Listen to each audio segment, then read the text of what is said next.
August 3rd, 1944, northern France. The night air trembles with the metallic echo of tank engines. Somewhere near Chartres, a German field engineer named Oberleutnant Richter hunches over a map lit by the dim glow of a lantern. Around him, the once proud defensive lines of the Wehrmacht have become a blur of confusion. Every report coming in sounds the same. American armor sighted, moving east, faster than expected. He leans closer, disbelief forming across his dirt-streaked face. According to his calculations, it should take at least 3 days for an armored division to cover that distance. But Patton's tanks have done it in 1. Outside, the roads rumble as distant thunder builds, not from the sky, but from hundreds of Sherman tracks grinding over the wet French soil. The thunderstorm of steel is no longer German. It belongs to the Americans. In less than a month after Normandy's stalemate, the U.S. Third Army has exploded into motion, sweeping across France with a speed no one, not even the architects of Blitzkrieg, believed possible. And for the first time, German engineers begin to ask the unthinkable question: had the Americans just out-blitzed the masters of Blitzkrieg? By mid-July 1944, the beaches of Normandy had become a cage. 6 weeks after D-Day, the Allied armies, millions strong, were still locked within the narrow hedgerows of northwestern France. Progress was counted not in miles, but in fields. Each plot of farmland, enclosed by thick earthen walls and tangled brush, became its own miniature fortress. The men called it the bocage. For every hedgerow taken, another waited just beyond. Tanks bogged down. Infantry were pinned by concealed German machine guns. Casualty lists grew daily. The momentum of Operation Overlord, that daring June invasion, was fading into a grinding war of attrition. Behind the scenes, in a quiet headquarters in southern England, one man was waiting impatiently. His name was Lieutenant General George S. Patton. He had not set foot in Normandy yet. After his controversial campaign in Sicily the previous year, Patton had been sidelined, publicly humiliated for slapping 2 soldiers suffering from battle fatigue. For months he was a general without an army. The press whispered that his career was finished. But to Eisenhower and Bradley, Patton was still the most aggressive field commander America had. When the time came to break out of Normandy, they would need a man who could turn chaos into movement. That moment arrived in late July 1944. The code name was Operation Cobra. The plan was brutal and simple. Unleash a concentrated carpet bombing over a narrow front south of St. Lo, shatter the German defenses, and pour armored divisions through the gap before the enemy could recover. At 09:38 on July 25th, the skies opened. Wave after wave of American bombers dropped more than 3,000 tons of explosives in less than an hour. The ground shook like an earthquake. Some bombs fell short, killing dozens of U.S. infantrymen. But when the smoke lifted, the German line had ceased to exist. Within days, American tanks punched through the breach. By August 1st, the U.S. Third Army was officially activated under Patton's command. In an instant, the man once disgraced returned as the sharpest blade in Eisenhower's arsenal. Patton's orders were deceptively broad. Exploit the breakout. Drive south and east and keep the Germans running. He interpreted that single word, exploit, as an invitation to unleash total movement. His staff later said that from the moment the Third Army was born, it behaved like a living storm. Columns of Shermans, half-tracks, and supply trucks rolled day and night through the narrow Norman lanes. Each vehicle carried extra fuel cans strapped to its armor, maps taped to dashboards, dust rising behind every convoy. Local French villagers watched in awe as American armor thundered past their shattered homes. The first sign that liberation was no longer a promise, but a presence. Meanwhile, the German High Command could not comprehend what was happening. To them, this speed was impossible. They had spent years perfecting mechanized warfare. Bewegungskrieg, the war of movement. They had designed engines and transmissions to sustain Blitzkrieg. Yet now, their own troops were being outmaneuvered, outpaced, and outsupplied by an army they once dismissed as slow and mechanically inferior. In early August, intercepted German reports described the American advance as unprecedented in modern war. Patton's divisions were spreading across the French countryside like mercury, splitting, rejoining, turning directions faster than the German field engineers could repair bridges or lay mines. Still, the full scale of what was coming was only beginning. Because as fast as the U.S. Third Army was moving, Patton intended to go faster. He believed in striking not where the enemy was weak, but where he didn't expect to be struck at all. To him, hesitation was death. Every hour mattered. Every gallon of fuel was a weapon. And in the coming weeks, he would transform that belief into the single fastest military advance Western Europe had ever witnessed. In August 1944, France became a map of moving arrows. Each day, Patton's Third Army pushed deeper into the heart of the country, advancing distances no Allied planner had dared to predict. His tank divisions fanned out like lightning bolts, west toward Brittany, south toward the Loire, and east toward the Seine. The key wasn't just aggression, it was logistics.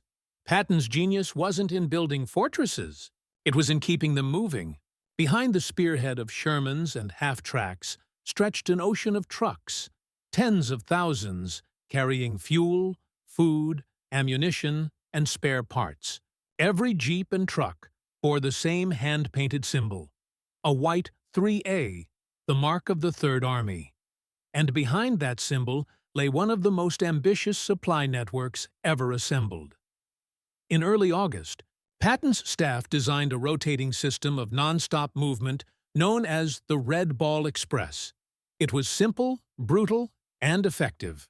Convoys of trucks, mostly driven by African-American soldiers, thundered down one-way supply routes marked with red circles. They ran 24 hours a day, carrying hundreds of thousands of gallons of fuel from Normandy's beaches to the front lines. Roads were cleared exclusively for them. Military police blocked civilian traffic. Mechanics slept inside their cabs, engines never cooling.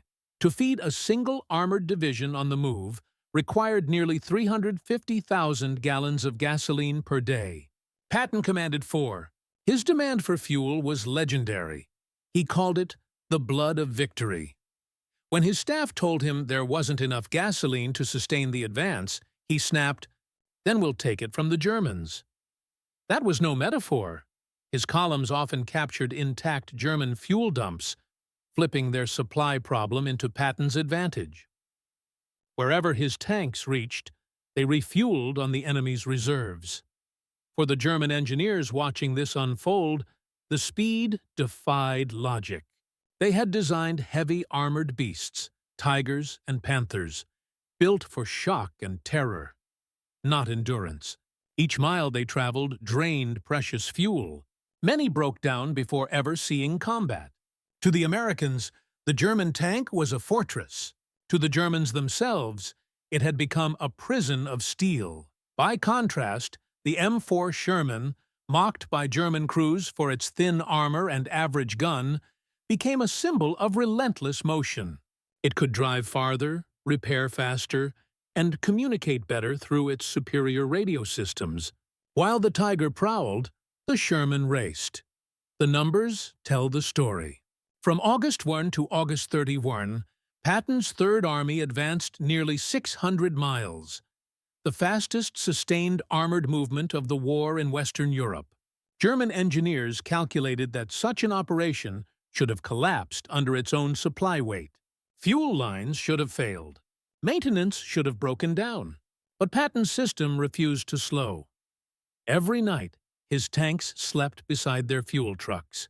Every morning, his divisions moved again. Within German command posts, disbelief grew into panic.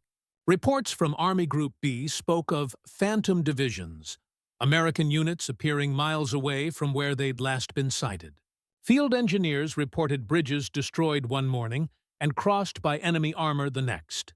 Hitler's own staff accused them of exaggeration, claiming the Americans were merely exploiting gaps.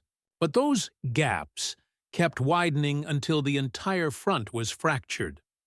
Patton had turned logistics into a weapon, and speed into a strategy. In his diary, he wrote, "A good plan, violently executed now, is better than a perfect plan next week." Every order reflected that belief.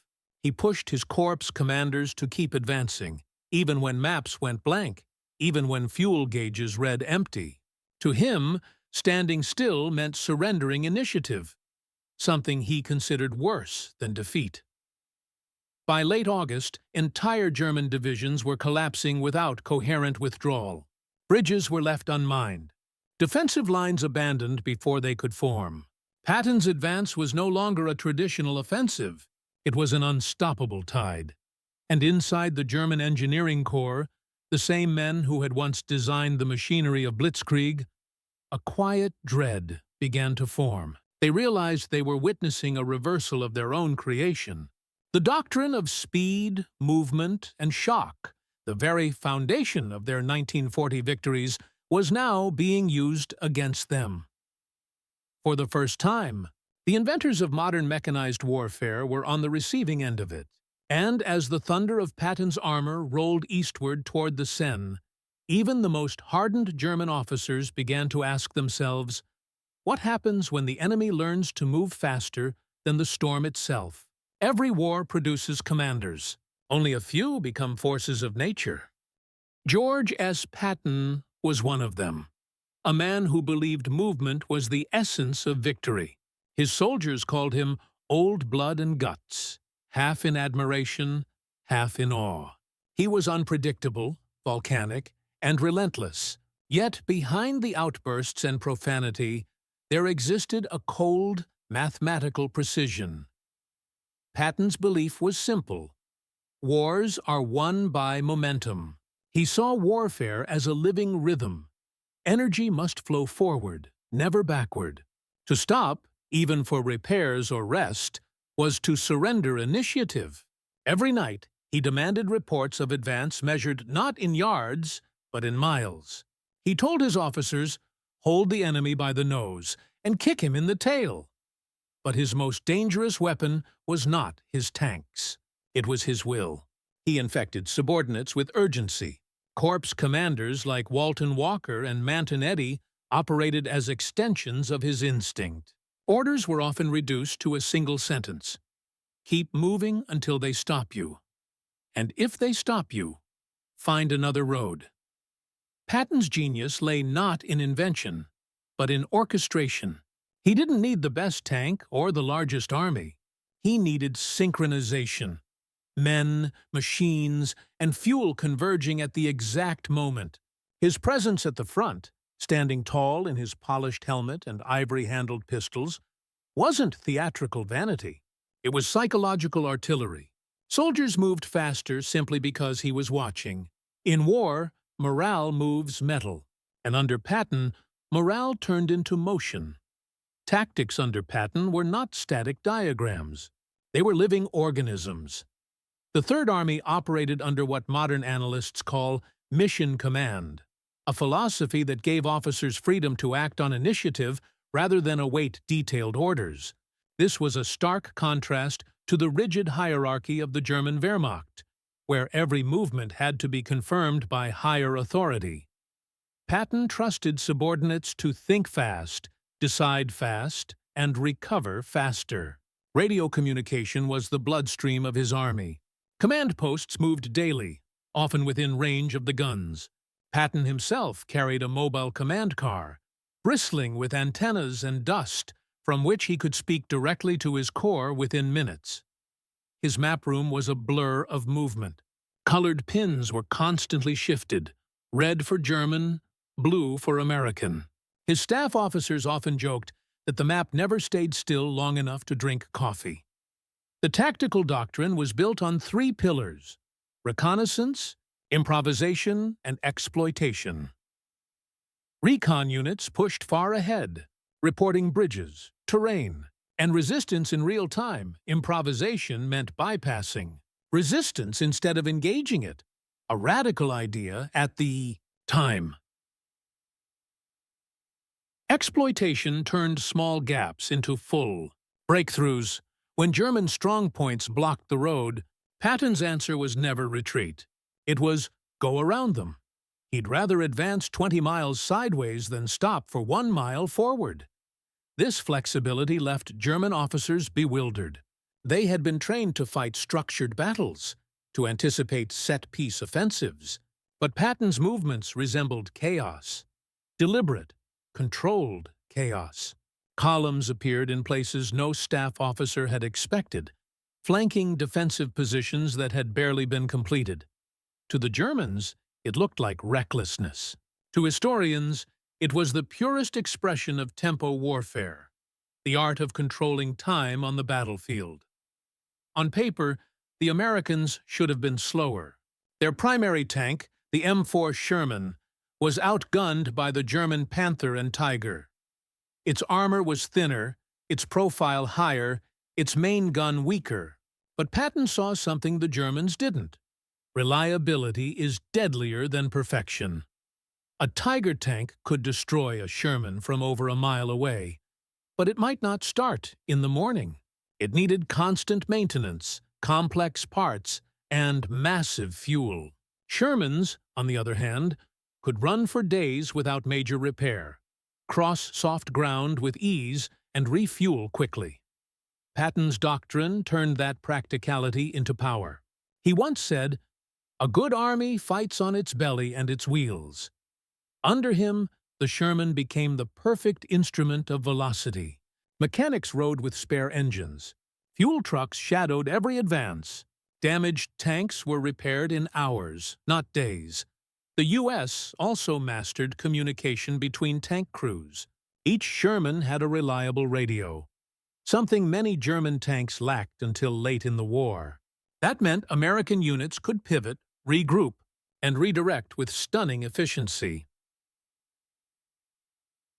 In August 1944, during the race toward Le Mans, entire American armored columns changed direction on the fly based on intercepted signals. To the Germans, it appeared that the U.S. tanks anticipated their moves. In reality, it was simply superior communication. The M4 Sherman's speed came from more than its engine. It came from its ecosystem.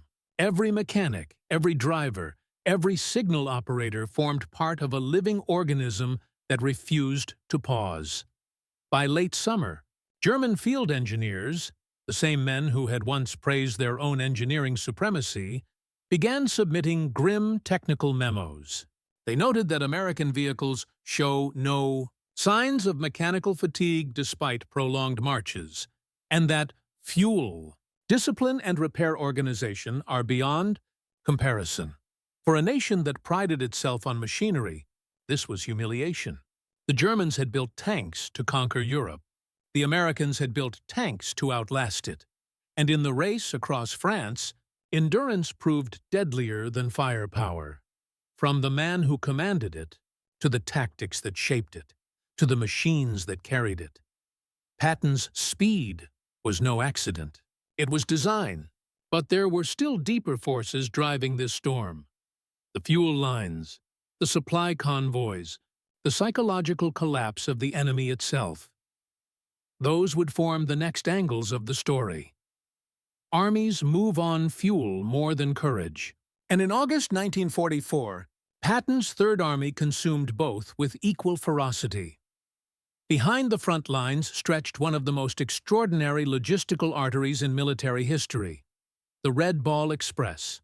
It was not glamorous. It was grit and exhaustion. Day and night, convoys of GMC trucks roared down French roads newly cleared of mines and wreckage. Mud flew from their wheels, headlights covered with slits, drivers half asleep. Most were African-American soldiers, serving in segregated units, tasked with keeping the front alive. Each truck carried its own heartbeat. Fuel cans, ammunition, food, spare treads, and cigarettes. Without them, Patton's spearhead would have died on the roadside. The Red Ball Express moved under impossible conditions: broken bridges, constant rain, air attacks, and almost no rest. Trucks ran in endless relay, their drivers forbidden to stop even when tired. Mechanics worked with flashlights, sleeping in ditches between runs. Yet they delivered up to 2,500 tons of supplies daily, enough to keep Patton's divisions rolling. One driver later recalled, "We never saw Patton, but we knew if we slowed down, someone would die up there." This invisible army of drivers and loaders became the bloodstream of the campaign. Patton knew it. He called them the bravest men on the road to victory. But even with their effort, fuel remained the single greatest constraint. Every mile deeper into France stretched the supply lines thinner. The ports of Normandy were still congested. Railways were shattered. By late August, fuel had to be trucked more than 300 miles to the leading edge of the Third Army.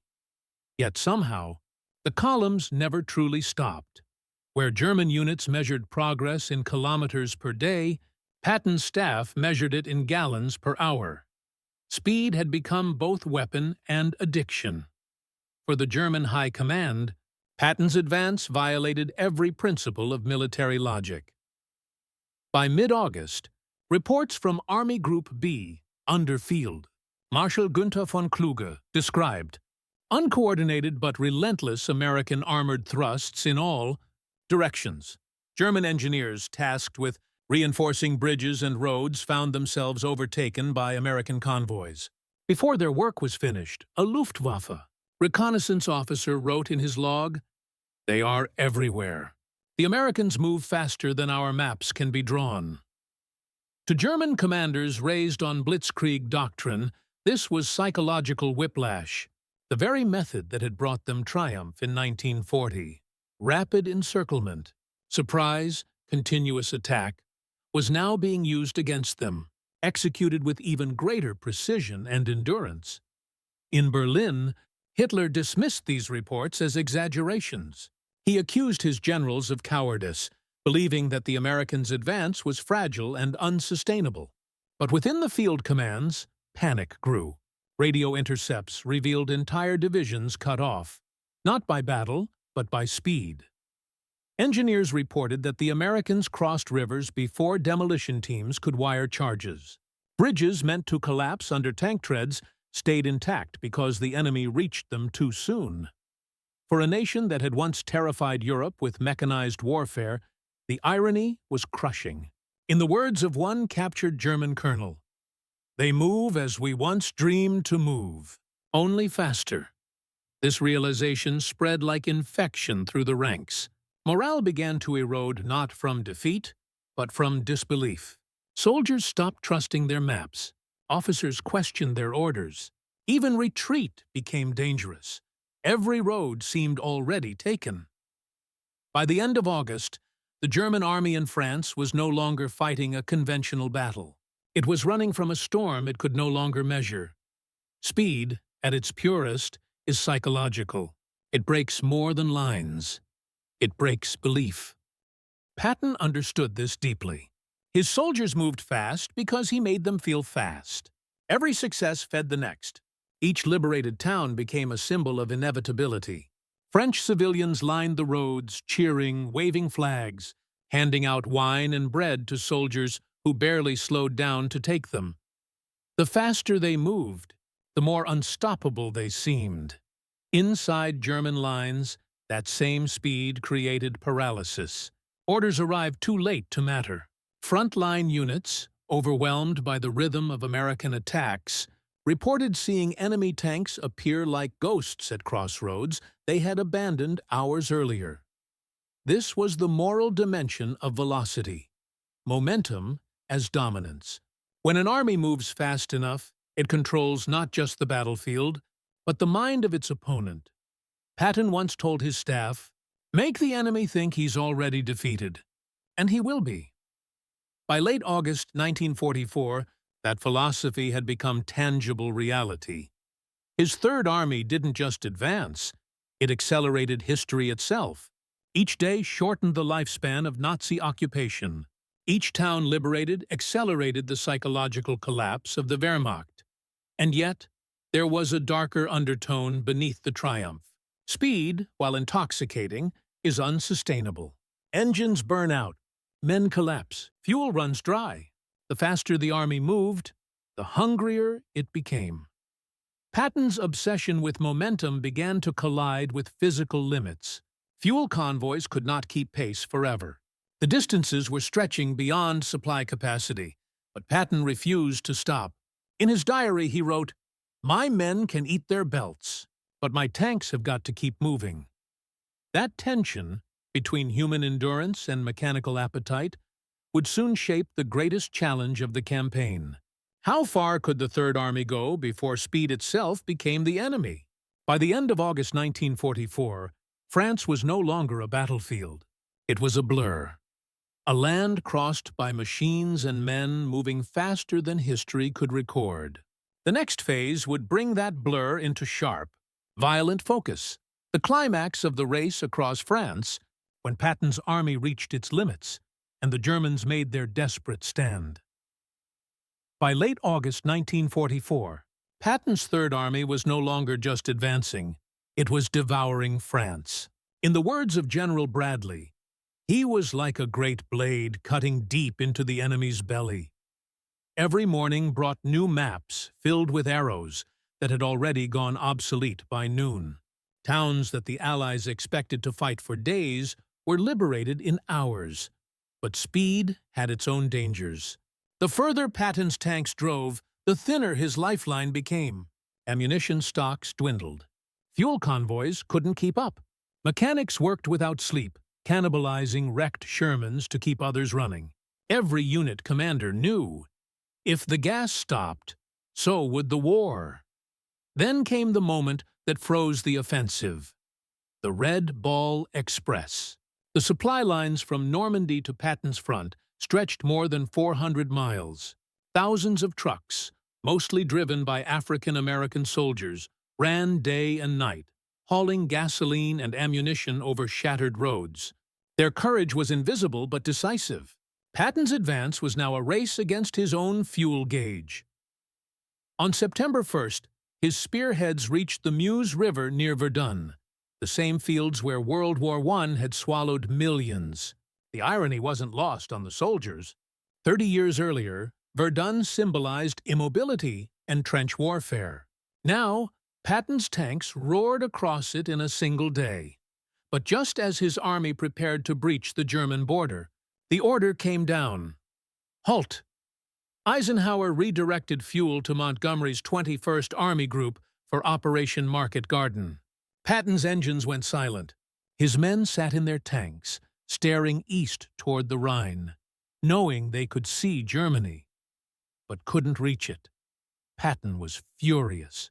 To him, war was momentum, and halting meant death. He believed Germany was broken, that if allowed to strike now, he could end the war before Christmas. But politics and logistics overruled him. The pause allowed the Wehrmacht to recover, rearm, and dig in. German engineers rebuilt bridges, remined roads, and prepared defensive belts along the Siegfried Line. The hunters became the hunted once again. When fuel finally returned, the race had changed. Rain turned the countryside into rivers of mud. The element of surprise was gone. Now every kilometer came at a cost.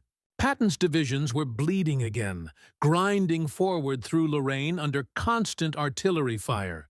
Still, the legend of that August remained. A month when American armor had seemed unstoppable. When towns fell so fast, even French civilians couldn't hang the flags in time. German officers later admitted they had never seen anything like it. It was as if the Americans had wings, one Panzer colonel said. Patton's dash across France became more than a maneuver. It became a myth. A study in pure momentum, fueled by daring, faith in machines, and an unyielding will to move. And yet, by the time his tanks reached the Moselle, the war's next chapter was waiting. Darker, slower, and colder than anything before.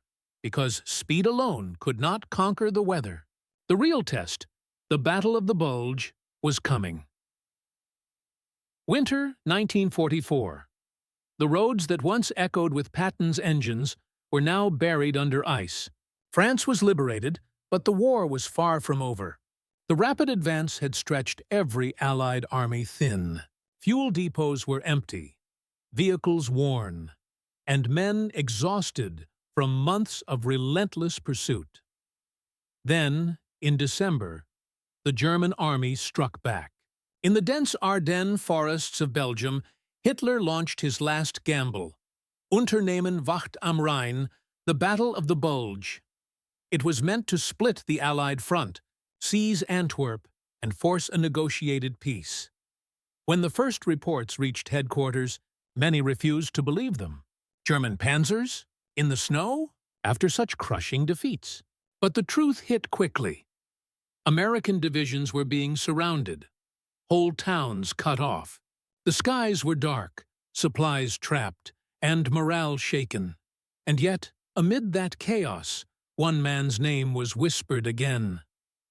Patton, his Third Army, stationed south of the Bulge, was already fighting in Lorraine. But within hours, he began planning the impossible, to pivot his entire army. Hundreds of thousands of men, tanks and vehicles, north through frozen terrain, and strike the German flank.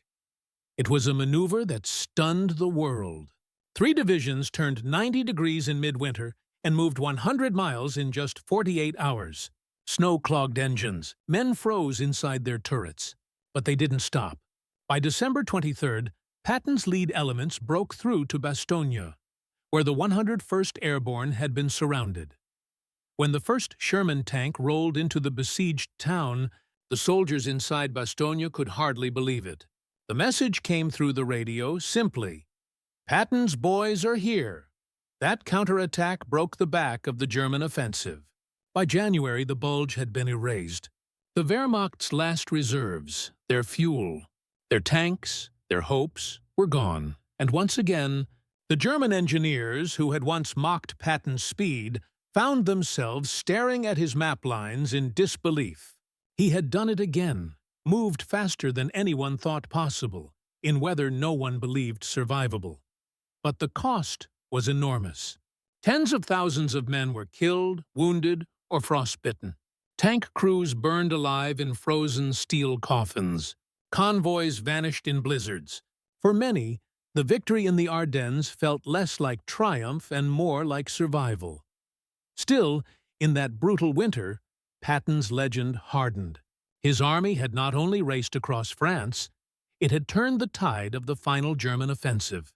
His command style, once seen as reckless, was now recognized as decisive. By the time spring came, the road to Germany was open once again, and Patton, restless as ever, was already looking east, toward the Rhine, the heart of the Reich, and the final act of his war. March 1945. The snows melted, revealing the scars of war across the French countryside. Burnt-out tanks, shattered bridges, villages reduced to bones. And through that desolation, Patton's Third Army began its final march toward Germany. The lessons of France had reshaped Allied warfare. Logistics now ruled the battlefield. Every convoy was timed to the minute, every gallon of fuel guarded like gold.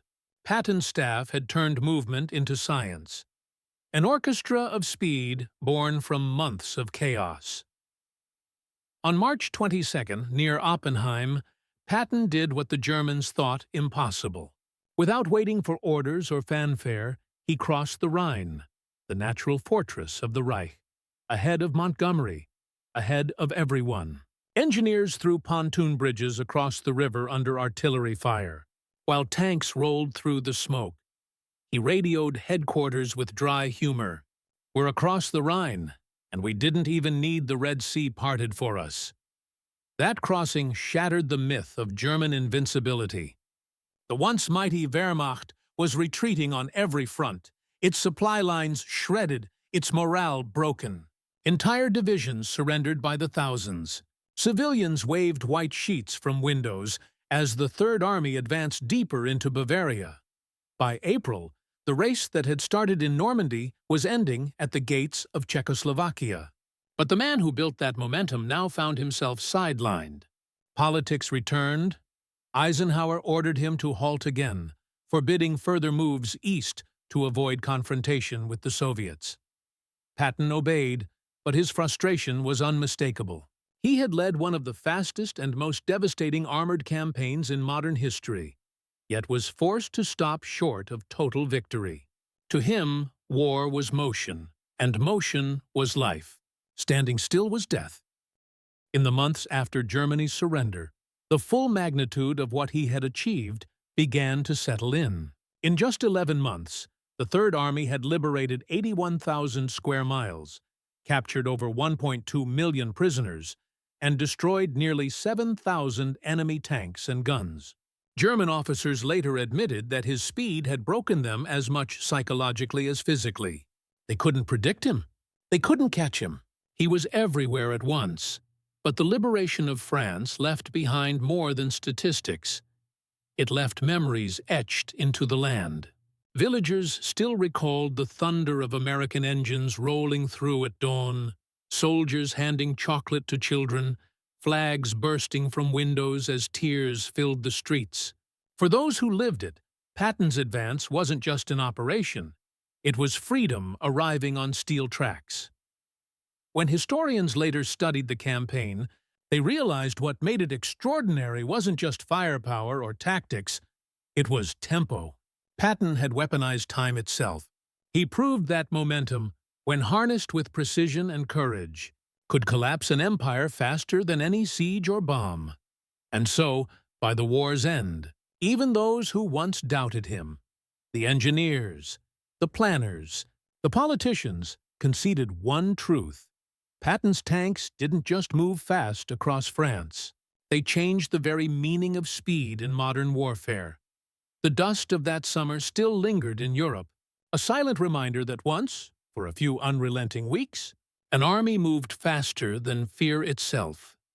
History often remembers generals by their victories, the battles they won, the enemies they crushed. But George S. Patton is remembered for something deeper.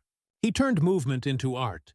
His tanks didn't just roll, they flowed like a river of steel, reshaping how modern armies understood speed, coordination, and audacity. Across France in 1944, Patton showed the world that war was no longer about slow attrition or fixed fronts. It was about momentum, the ability to move faster, think faster, and strike before the enemy could react.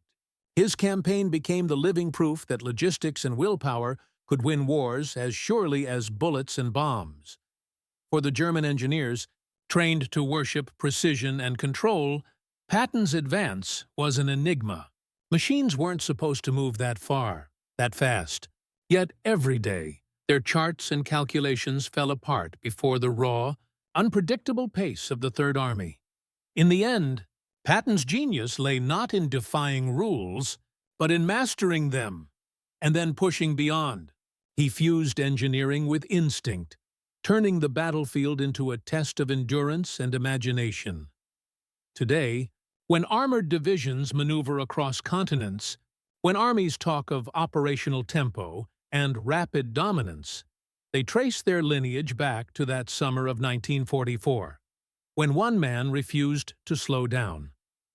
The roads of France have long been rebuilt. The village is quiet again, but somewhere in the collective memory of war, the echo remains. The low, rolling thunder of engines, the dust of liberation, and the legend of a commander who believed that victory belonged to those who never stopped moving. Because in the end, Patton's greatest weapon wasn't his tanks. It was speed, pure, relentless, human speed.